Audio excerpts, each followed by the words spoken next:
You probably already know what we're going to be talking about in this video, given the video title and the thumbnail.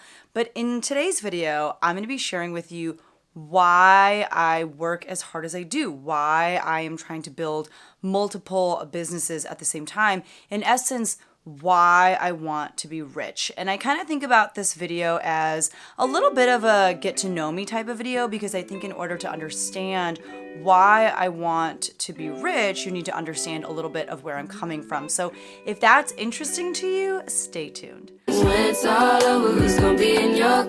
everyone, my name is Becky Park. I am many things. I am a part-time reseller, and that's primarily what I talk about on this YouTube channel is my journey as a part-time reseller, but I also teach high school choir full-time. I am a mother to 2 young children. I'm happily married, involved in my church. I have a lot of different things going on. And in today's video, I thought I would talk about what drives me, because I do think that that is the essence and the heart of every small business owner. If you don't have a why, if you don't have something that drives you to work hard even when you don't feel like it, then chances are you're not much of a small business owner, because there's nothing motivating you to keep going when things get tough. So I have to rewind all the way back to kind of my parents' journey, because they are a huge part of why I am wired the way that I am today.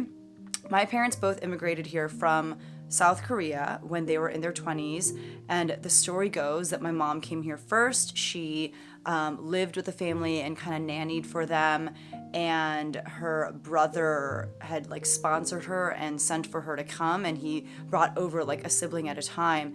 But she started off by working as a nanny, and then eventually she started working for USPS.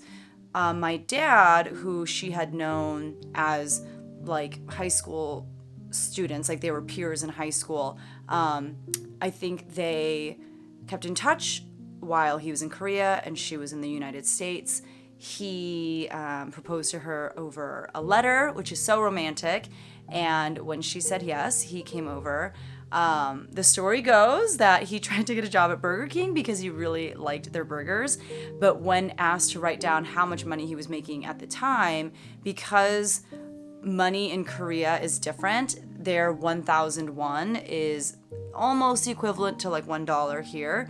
He wrote a 1 and then just kept writing zeros, because there are more zeros in money in Korea than in America. And he eventually wrote that he was currently making $1 million a year, and the people at Burger King were like, you do not need this job. And so he did not get the job. But they worked at places like the post office. I don't really know what kind of stuff my dad did, but I do know that he went to seminary here in America. His English is not very good, so my mom went with him to his classes and basically learned the material, took notes for him, and taught it to him at home. Again, this is all according to my parents, and he got his seminary degree and went on to become a pastor. Most immigrant families, whether they're coming from Korea or elsewhere, most immigrant parents will work jobs that they have way more qualifications to work than that. For example, you will hear of a lot of people who were doctors or lawyers or, different high esteemed jobs in Korea or other countries, and they'll come here and they'll work at places like nail salons, or they will run small beauty supply stores, or they will work at dry cleaners. They will work jobs that don't require any sort of degree or even prior training. It's just work that, to be quite honest, not a lot of other people want to do, and that's a lot of what immigrants do, is the work that others have no desire to do. My mom did eventually go to college here. She started off with community college, and she did so well that she was able to transfer into WashU, and then she also went to seminary and got a degree in counseling. So they both made some really cool things happen. But what I remember being a child is that we always had just enough. My parents were really good with their money in that they were really careful never to go into debt. That we lived within our means 100%. And that meant we didn't have the nicest clothes. We had a lot of hand-me-downs, things that were not popular or trendy by any means. We were getting hand-me-downs like 10 years after someone had outgrown something. We didn't really do a lot of like club sports or take art classes or anything that really cost a lot of extra money. We just lived very frugally and simply. And I remember that being hard. I remember as a kid seeing a lot of my friends, because we lived in a pretty affluent town. We lived in like the couple neighborhoods that housed like the small houses.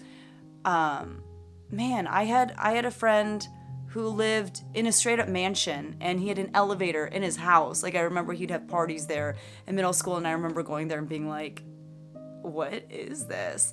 I had really wealthy friends, and it was difficult not being able to live the same lifestyle as them. I remember one Christmas, I got just like random gifts. I got like a 101 Dalmatians clipboard, and on the clipboard part, like the top part of it, there were like a few crayons, and I got a few other things like that. And I remember being like pretty disappointed, but like not wanting to let it show, because obviously my parents had gone out of their way to get this stuff for, me and my brothers. And I remember my neighbor, who I was really close with, she was a couple years older than me. She called me on Christmas Day and she's like, what did you get? And I told her, and then she told me what she got, and she got like 20, I don't know, just like crazy things. And I remember it being hard. And I remember it being hard when I had opportunities to do things, and I just felt like I couldn't even talk to my parents about doing those things because those things cost money.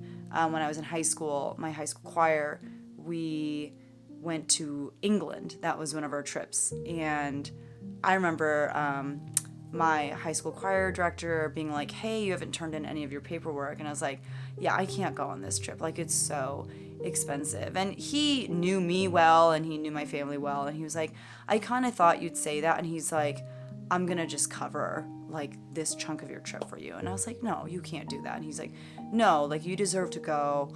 And this shouldn't be the reason why. Okay, I'm getting like, I'm getting emotional. Yeah, I just remember not being able to do all the things that I wanted to do. And like, I couldn't even get upset with my parents about it, because it's not like it was their fault. They were doing the very best that they could. My dad was the pastor of a small Korean church, and was not making a lot of money from that. And like I said, my mom worked at USPS, which was great in that, for what she was doing, like she was getting paid like pretty well for what it was. We had great health insurance because of it. But she worked crazy hours. She basically would leave for work the second we got home from school. She'd get home at like midnight. There'd be one day in the middle of the week that she didn't work. So it just felt like we didn't see her a lot. And my dad was the one that was home with us the most. So how does all of that translate into me wanting to be rich? I knew since I was 12 that I wanted to be a high school choir teacher, or just like a choir teacher in general. And that's because I had had such great experiences singing in choirs since I was 9. I sang in a children's choir, and it was just such a great experience. And yeah, I just somehow knew by the time I was 12 that that's what I wanted to do. And everything that I did in my life was kind of with that as the end goal. And I knew going into that I wasn't going to make a ton of money being a choir director. And when I went to college and met my now husband, he was studying to be an elementary school teacher. And I was like, yeah, like we're not going to be super well off. And I was fine with that, because it's not like I was used to living this extravagant life. But we started having kids. We have our 2 kids. And I just started thinking about like, I want them to be able to do things, like I want them to be able to play club sports if that's something that they want to do. I want them to, I want to take them on cool trips. And I just remember thinking like, I gotta make more money. Like if I want to live the kind of lifestyle that I want to live, and if I want my kids to have experiences that maybe I didn't have as a child. And if I want my kids not to feel bad about asking for things the way that I did when I was a kid, and more importantly, if I wanted to live the kind of life that my parents immigrated to the United States for, I gotta make more money. I remember thinking that, and that was honestly a huge reason as to why I've always been pretty entrepreneurial all my life. Like, I've always had a side hustle, I've always had a job, I've always just wanted to figure out how to make more money. But as you know, most little side hustles, jobs that you can have as a teenager, like, you're not making life-changing money. You're making enough money to get by and pay for gas and things like that.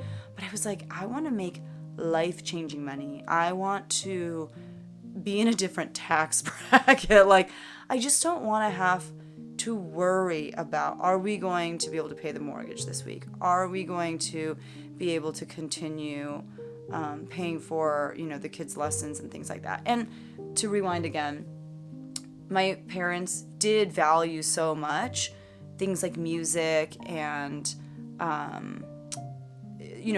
us having the opportunity to be involved in different things. So they budgeted enough so that, like, I could take piano lessons growing up. And although it was a stretch, when I told them how important it was that I take voice lessons in high school so that I could, get into a decent college for vocal music education, and so that I could just, know more about how to sing properly and well, they found the money, they scrapped together the money for me to have voice lessons. And my brothers, played violin and piano, and we definitely did things. And like I said, they were really good with their money in that they didn't buy themselves things that I'm sure they wanted. They just worked and were able to provide for us in a way that, looking back, I'm just like, wow, like, I don't really know how they did that. Plus, they were navigating living in a new country with a new language and a new culture. Like, it's pretty extraordinary that they were able to do everything that they were able to do. And so I so badly want to be rich, if you will, and make money, because I feel like that's part of the reason why they came to the United States, is so that I can have more than they would have had were they to stay in Korea. But the biggest reason, I think, why I want to be rich is because of everything that they did, every sacrifice that they made. And I just want to be able to pay them back. Not necessarily with money, but I want to be able to pay them back with experiences. I want to be able to pay them back by buying them things that they never could buy for themselves when, they were young adults living in this country. And my husband's parents, very similar story. They immigrated here as young adults. This is supposed to be the prime of their life, but instead they're working, again, menial jobs at dry cleaners, at little, like, gift shops inside of shopping malls, and just struggling in a new country. And I so badly want to make good money so that I can give my parents and my mother-in-law, because my father-in-law passed a few years ago, I want to be able to give them the things that they sacrificed having for themselves for the sake of their children. And it has been this crazy drive to just make more money, work harder, because I have in my head, like, these goals of things that I want to be able to do for them. So last fall, we were able to take my parents and my mother-in-law to Hawaii. And I don't know why, like, it was so important to me that we be able to take them to Hawaii, of all places, because I just wanted them to have this, like, luxurious and, like, selfish experience where they get to just relax. Like, I wanted to take care of everything. I wanted to, like, plan the whole thing so that, like, they didn't have to worry about planning. Like, I just wanted them, I don't know. I just wanted them to know how much we appreciated their sacrifice. And when I think ahead to, like, what else do I want to be able to do for them? Like, another big goal that I have is I want to be able to take them on a cruise. In an ideal world, an Alaskan cruise. And those are so stinking expensive. But I know, like, that's something that my parents have always wanted to do. And I know that it's something that even now They could never afford for themselves, and they never did anything like that for themselves when they were younger. I don't know. It's this weird, constant drive to just want to give them the life that they sacrificed so that we could have all the things that we have.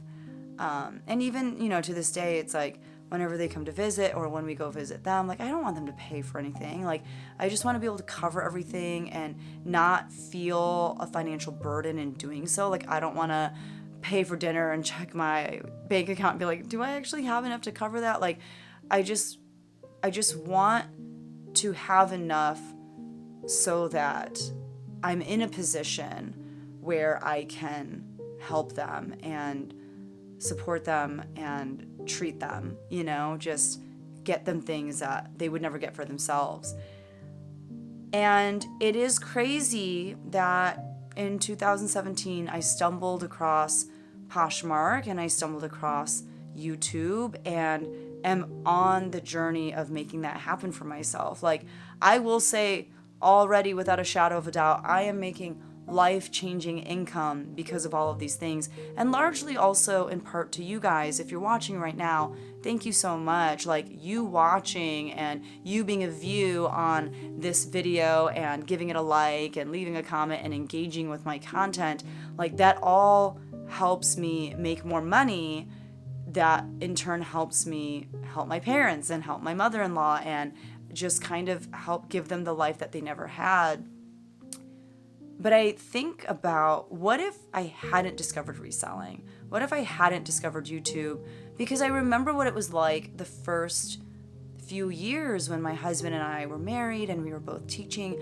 And I remember how difficult it was to do things like buy a house and even go on like one trip a year and just doing something very minimal. Like, we weren't trying to do extravagant like month-long trips to Europe or anything. Like, we were just trying to like maybe drive our car to like Myrtle Beach or something, and everything was just so out of our price range.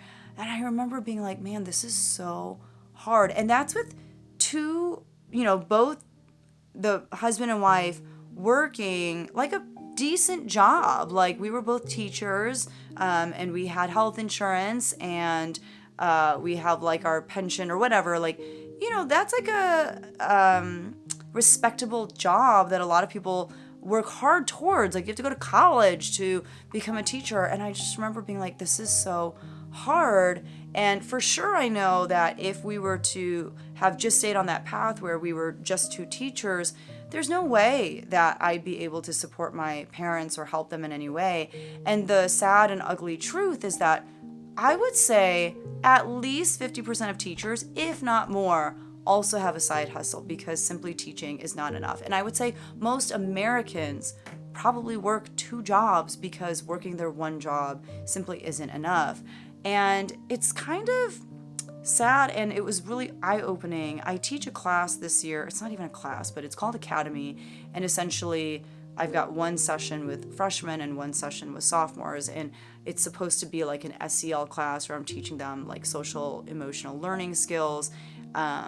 We talk about their future and the skills that they need in order to be successful. And I remember I went around to each kid and I asked each kid, if you had to pick right now what you would do for a living, what would you do? And I was like, of course, like, this is probably going to change, but if you had to pick right now. And one kid said to me, I would work two jobs. I would work in a factory and I would be an Amazon delivery person. And I was like, why? Why would you work those two jobs? And he was like, so I could be rich. And in my head, I was like, probably the richest person that this kid knows has those two exact jobs. He works at a factory and he delivers Amazon packages. And that's the richest, most financially stable person that this kid knows. And that's why that's what this kid wants to do. And his friend initially had said he wanted to be a truck driver. And then he was like, well, I heard about this one job where you're like designing something with like designing houses, like designing buildings. And I was like, an architect? And he was like, yeah, I think I'd want to be an architect. And the fact that as a high schooler, he had never Like, he didn't know what that was, you know? And we were talking about, yeah, being an architect is a great job. Here are some of the things that you'd have to do. And that's the state of the United States right now, you know? It's, yes, there are obviously people usually coming from generational wealth who know what it takes to make good money.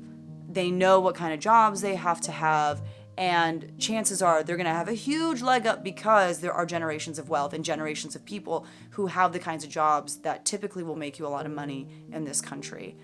And yet there's also this huge group of people who don't know what they don't know. They don't know how to make the kind of money that allows you to live comfortably. And up until I had stumbled upon reselling, I was honestly kind of in that camp. Like, I just didn't understand how some people could make millions of dollars or even hundreds of thousands of dollars a year unless they were doctors or lawyers or, you know, had the kinds of jobs that you had to go through so much schooling for, which I knew was not for me because I struggled so much with school. Like, I barely could get through my undergrad experience and somehow figured it out after like 10 years of teaching. I went back to school and got my master's, and even that was a little bit of a struggle, except for the fact that I could really like pick and choose which classes I was going to take. But I was like, how can people make the kind of money that allows them to just live comfortably and allows them to give, you know? And that to me is what it means to be rich, that you have enough money to live your life. And I'm not even talking extravagantly. Like, we don't drive extravagant cars. We don't wear extravagant clothing. Like, everything I wear is thrifted, right? Like, we don't live extravagantly, but I feel richer than I've ever been because I am able to give a lot. I'm able to give a lot to my parents and to my mother-in-law. And that's why it's important to me to be rich. That's why I work as hard as I do. That's why even when I'm tired, even when I'm sick, even when I don't feel like listing or doing what I need to have a successful reselling business, that's why I force myself to do it. I get out of bed and I do it. And that's why I'm always dreaming about what's the next thing? Like, what else could I do? Who else can I work with? What else can be done to bring in even more money? And at this point, it's like a game. Like, it's just a fun game of how can I make more money, you know, tomorrow than I did today? Like, what can I do? And I don't know, like, I've never thought to myself, like, yeah, it's because I want to get this really nice car, or it's because it's really because there are so many things I want to be able to do with my parents before they pass.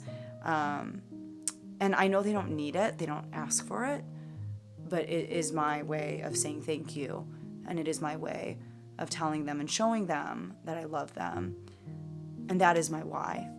I don't know what your why is. Having a why helps shape successful people, in my opinion. Because if you don't have a reason as to why you're doing things, chances are you're going to give up the second that things get a little bit tough. And my parents, my mother-in-law, the sacrifices they made so that we could live the life that we are living right now, that is 100% my why. If you're bold enough to share your why, if you feel comfortable enough to share, I'd love to hear your why as well in the comments, if you don't mind sharing with me. But yeah, I just felt compelled to share a little bit of my story and a little bit of my background and my family's background. The immigrant story to me is always so powerful. Just the example of love and sacrifice that those first generations to come to this country made, giving up comfort, giving up everything that they know to come here in order to give their children and their children's children a better life than what they had. I just don't know what is more beautiful or more sacrificial than that. And I just thought, with all of the ugliness in the world right now, maybe this would be an encouraging story for you to hear. So thank you for watching. I know this is not my regular kind of content, but like I said, I just felt compelled to share. So thank you for watching. I hope you're having a wonderful day, and I will see you guys in the next one. Bye.